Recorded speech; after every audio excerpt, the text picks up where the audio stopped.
हाँ चाचा चाची, आप सभी बारी पंचायत वासियों से अनुरोध है कि आने वाला पंचायत चुनाव में माननीय कारू यादव जी को मुखिया पद पर भारी मतों से विजयी बनाएं। जी हाँ, याद रखें आपके अपना मिट्टी का लाल माननीय कारू यादव जी को।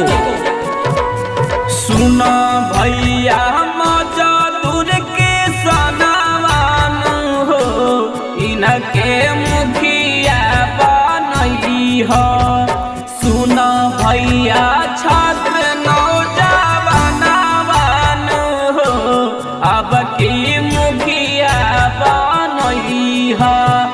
कारू यादव गरीब के सम्मानवान हो, अब के जीतई हा।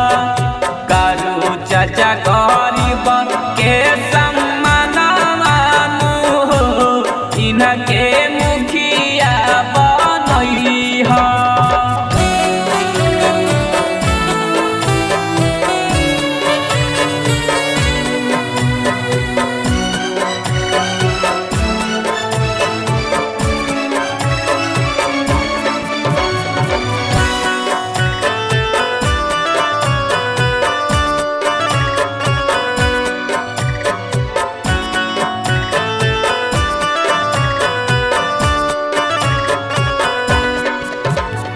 शिक्षित समाज से भी औरी संघर्षशील नेता, इनके समझा चाचा अपना ही बेटा।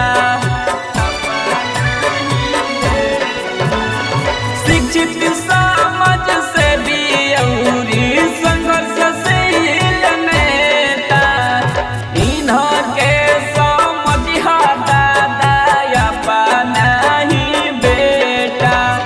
पूरा करी है पंचायत के सपनावान हो, अब की मुखिया बनई हो।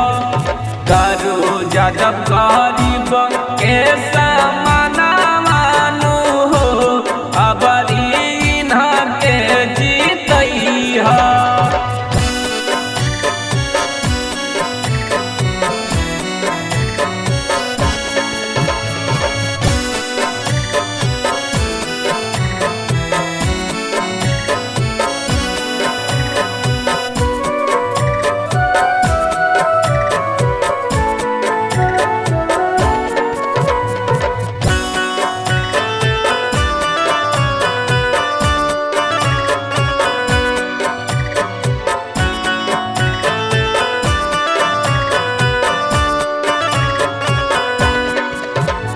सड़क शिक्षा बिजली बढ़ई है रोजगार हो, फिर से अब की बार हमें मुखिया उम्मीदवार हो।